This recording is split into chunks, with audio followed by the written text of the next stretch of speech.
कब्र को फाड़ के यीशु मसीह जैसा जिंदा हुए और वो लोगों ने जाते हुए देखा बादलों में। अरे ऐसा कैसा हुआ, ये मुर्दे जीकर कैसे उड़ रहे। हमने तो यीशु की कहानी सुन रहे थे, यीशु की बात बोल रहे थे। यीशु मसीह की कोई कहानी नहीं, ये जीवित घटना के विषय में प्रचार कर रहा हूं आपके। वो जीवित था, है, रहेगा। वही आज चमत्कार करते हैं, वही पापों की क्षमा देते हैं। Hallelujah, hallelujah. आज संसार में मिलता जुलता जीवन ये एक बंधन है। ये सही से प्रार्थना नहीं कर पाना, ये घर घूमना, वो घर जाना, यहाँ गप्पे छोड़ना, वहां गप्पे छोड़ना। एक भाई को पूछा मैंने, इतना साल तो तेरे जीवन में कोई समस्या नहीं थी, मैंने तो तुझे लीडरशिप बनाया, तू प्रार्थना करता था, तेरे पीछे भीड़ अच्छी चलती थी, बहुत अच्छा था। मैंने बोला अचानक तेरी पुरानी वाले मामा कैसा नाच रहा तेरे शरीर में। उसकी जीवन साथी ने बोला, पास्टर जी क्या बताओ, ये है ना, प्रार्थना तो करते हैं थोड़ा थोड़ा, लेकिन बाकी लोगों में इसके घर जाए, उसके घर जाए, इसकी बुराई, उसकी बुराई, इसकी चुगली, उसकी चुगली। ये वचन में कहाँ मन लगाता है, ये तो घूमने में मन लगाता है। यहाँ ऐसा हुआ, वहां वैसा हुआ, यहाँ ऐसा हुआ। अच्छा, इसीलिए मामा इसके जीवन में नाच रहा है। पास्टर जी पता नहीं वही पुरानी समस्या आई है। जो बीज तेरे अंदर शैतान जो डाल रहा है, वो बीज तेरे अंदर बढ़ रहा है, तो उसका फल नहीं दिखेगा तो क्या दिखेगा। पवित्र आत्मा का गुण लेकर चलेंगे तो पवित्र आत्मा के वरदान रहेंगे, शांति, प्रेम, उन्नति, धीरज, विश्वास, नम्रता।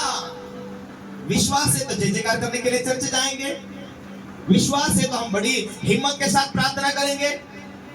और विश्वास को दुनिया में घूम घूम के, दुनिया में बात बोल बोल के, बकवास कर करके हमने अपने जीवन को खाली कर लिया। वचनों से, प्रार्थना से खाली कर लिया। अभी खोका बचा है, कुछ नहीं, मोटा तगड़ा तो दिख रहा है लेकिन खाली खोका है।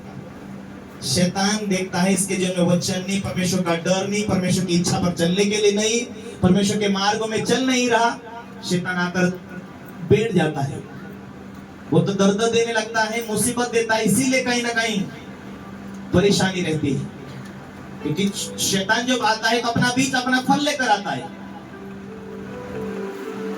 क्योंकि वो मारने के लिए आता है। जब किसी व्यक्ति में बैठा हुआ रहता है ना, उसकी धन संपत्ति रोक लेता है, उसकी बरकतें चुरा लेता, उसकी शांति चुरा लेता, उसका आनंद गायब कर लेता है, उसके पैसे नहीं आने देता, उसकी जो प्लानिंग होती, युक्तियां, उसको बिगाड़ देता है। उसकी जो योजना, मैं कुछ व्यवसाय करूंगा, दुकान डालूंगा, शांति से रहूंगा, शादी होगे, बच्चे, परिवार के लिए अच्छा कार्य होगे, लेकिन जब वो बैठ जाता है, सारा प्लान वो ले लेता है।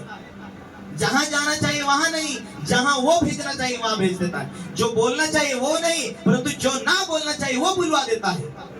परिवार सोचते हैं हमारी लड़ाई क्यों हो जाती, हमारे झगड़े क्यों हो जाते, हमारे घर में शांति क्यों नहीं रहती। नियंत्रण करने वाला पवित्र आत्मा नहीं, नियंत्रण करने वाला जब शैतान होता है तो जो बातें नहीं निकलना चाहिए वो निकलती। जहां जाकर अपनी बढ़ाई नहीं करना चाहिए वहां वो बढ़ाई हो जाती। जो परमेश्वर की नजर में योग्य नहीं है वही हम संसार के रास्ते पर चलकर कर बैठते। जहां तेरा सहायक जो पवित्र आत्मा है वो छोड़कर चले जाएगा।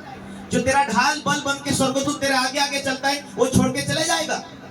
परमेश्वर को पसंद करने वाला जीवन नहीं है तो सोचते हैं एक्सीडेंट क्यों हो रहे, पैसे क्यों रुक रहे, शांति घर में क्यों नहीं, उन्नति कर क्यों नहीं हो रही।